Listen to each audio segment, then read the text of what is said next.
அஸ்ஸலாமு அலைக்கும் வரஹ்மத்துல்லாஹி வபரகாத்துஹு. கண்ணியமான அல்லாஹ் நல்லடியார்களே, உண்மையான கை சேதம் என்னன்னு தெரியுமா? ஒரு மனிதர், ஒரு ஆண் ஐவேளை தொழுகையை தொழுகாமலே இருக்கார், பள்ளிவாசல் பக்கமே வரதில்லை. இப்படிப்பட்ட ஒரு ஆண் ஒவ்வொரு வக்திலும் ஒவ்வொரு நேரத்திலும் முஅத்தின் அவன் கூப்பிடுவான், ஐயா அலஸ் ஸலாத், பாங்கு சொல்லுங்கள், தொழுகையின் பக்கம் பாருங்க. ஆனால் வராம இருப்பார். ஆனால் ஒரு நாள் வரும், அவருடைய கையையும் காலையும் வாய் எல்லாம் கட்டி அவரை முழுமையாக மறைத்து அவரை பள்ளிவாசலுக்கு எடுத்து வருவார்.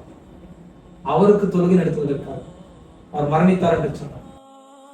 ஒரு பெண் ஹிஜாப் அணியாம, மானத்தை மறைக்காம, நான் அல்லாஹ்வுக்கு நான் பயப்பட மாட்டேன் இப்படி என்று சொல்லக்கூடிய ஒரு பெண்ணும் மரணம் வந்தது என்று சொன்னால் அவருடைய முழு அவரத்தை வெள்ளை துணியால் மறைத்து கையும் காலையும் கட்டி பள்ளிவாசலுக்கு எடுத்து வருவார்கள். அல்லாஹ் ரப்பல் ஆலமீன் குர்ஆனில் சொல்வான், உங்கள் இறைவனை நீங்கள் வணங்குங்கள், யகீன் என்றால் ஒன்று உங்களிடத்தில் வருங்கள். யகீன் என்றால் என்ன தெரியுங்களா? மௌத்து வருவதற்குள்ளாக நாம் என்ன நன்மையை செய்கின்றோமோ அதுதான் நமக்கான நன்மை. அல்லாஹ் நல்லடியார்களே, மரணம் என்பது சொன்ன நேரத்துல வராது. அது எப்பொழுது வேணாலும் வரலாம்.